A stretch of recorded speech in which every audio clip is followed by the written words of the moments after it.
अध्याय 16। श्री भगवान बोले, भय का सर्वथा अभाव, अंतःकरण की पूर्ण निर्मलता, तत्व ज्ञान के लिए ध्यान योग में निरंतर दृढ़ स्थिति और सात्विक दान, इंद्रियों का दमन, भगवान, देवता और गुरुजनों की पूजा तथा अग्निहोत्र आदि उत्तम कर्मों का आचरण एवं वेद शास्त्रों का पठन पाठन तथा भगवान के नाम और गुणों का कीर्तन, स्वधर्म पालन के लिए कष्ट सहन और शरीर तथा इंद्रियों के सहित अंतःकरण की सरलता, मन, वाणी और शरीर से किसी प्रकार भी किसी को कष्ट न देना, यथार्थ और प्रिय भाषण, अपना अपकार करने वाले पर भी क्रोध का न होना, कर्मों में कर्तापन के अभिमान का त्याग, अंतःकरण की उपरति अर्थात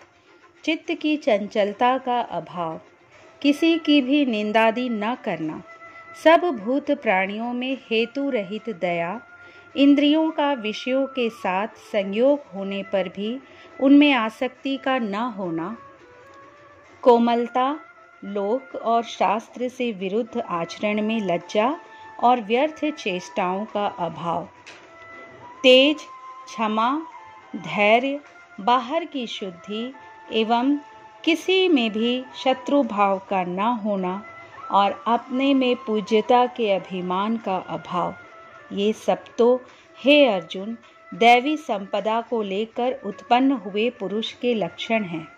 हे पार्थ, दंभ, घमंड और अभिमान तथा क्रोध, कठोरता और अज्ञान भी ये सब आसुरी संपदा को लेकर उत्पन्न हुए पुरुष के लक्षण हैं।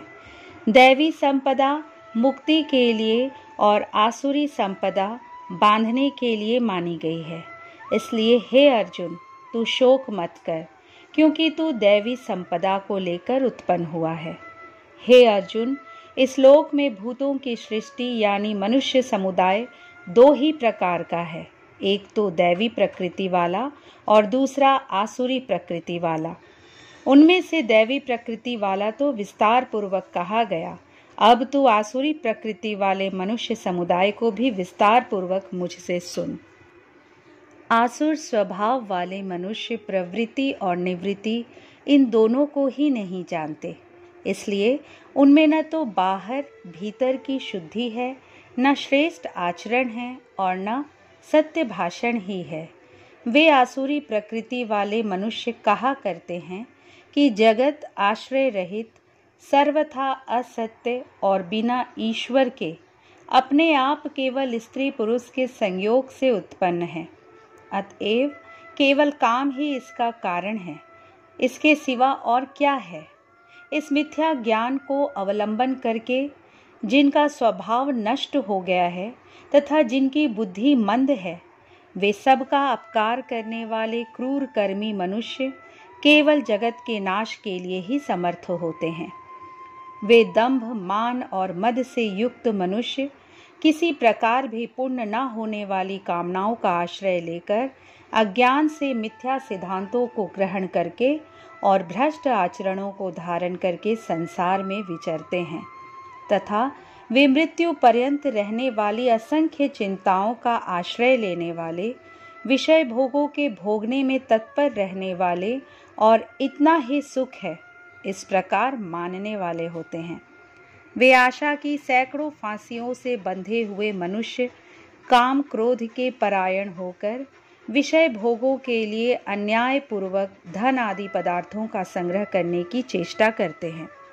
वे सोचा करते हैं कि मैंने आज यह प्राप्त कर लिया है और अब इस मनोरथ को प्राप्त कर लूँगा। मेरे पास यह इतना धन है और फिर भी यह हो जाएगा। वह शत्रु मेरे द्वारा मारा गया और उन दूसरे शत्रुओं को भी मैं मार डालूँगा। मैं ईश्वर हूँ, ऐश्वर्य को भोगने वाला हूँ। मैं सब सिद्धियों से युक्त हूँ और बलवान तथा सुखी हूँ। मैं बड़ा धनी और बड़े कुटुंब वाला हूँ। मेरे समान दूसरा कौन है। मैं यज्ञ करूँगा, दान दूंगा और आमोद प्रमोद करूँगा। इस प्रकार अज्ञान से मोहित रहने वाले तथा अनेक प्रकार से भ्रमित चित्त वाले, मोह रूप जाल से समावृत और विषय भोगों में अत्यंत आसक्त आसुर लोग महान अपवित्र नरक में गिरते हैं। वे अपने आप को ही श्रेष्ठ मानने वाले घमंडी पुरुष धन और मान के मद से युक्त होकर केवल नाम मात्र के यज्ञों द्वारा पाखंड से शास्त्र विधि रहित यजन करते हैं।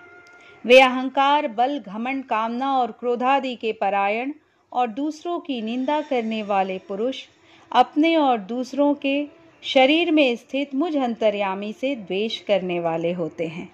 उन द्वेष करने वाले पापाचारी और क्रूर कर्मी नराधमों को मैं संसार में बार बार आसुरी योनियों में ही डालता हूँ।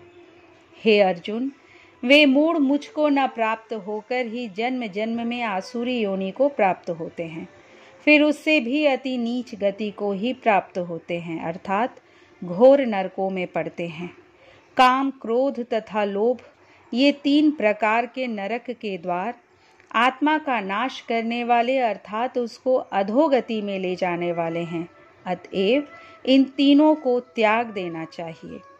हे अर्जुन, इन तीनों नरक के द्वारों से मुक्त पुरुष अपने कल्याण का आचरण करता है।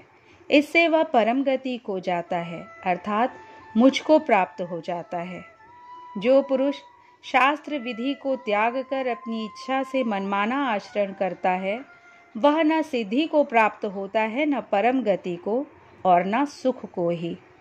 इससे तेरे लिए इस कर्तव्य और अकर्तव्य की व्यवस्था में शास्त्र ही प्रमाण है।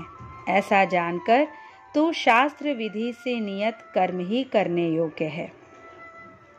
इस प्रकार श्री कृष्ण अर्जुन संवाद में दैवासुर संपत विभाग योग नामक 16वां अध्याय संपूर्ण हुआ। दोस्तों, यदि ये वीडियो आपको अच्छी लगी हो तो प्लीज़ इसे लाइक कीजिए, शेयर कीजिए, और अगर इस चैनल को अब तक सब्सक्राइब नहीं किए तो प्लीज़ सब्सक्राइब कर लीजिए। कल श्रीमद् भगवद गीता के 17वें अध्याय के साथ आपसे फिर मिलूंगी। जय श्री कृष्ण।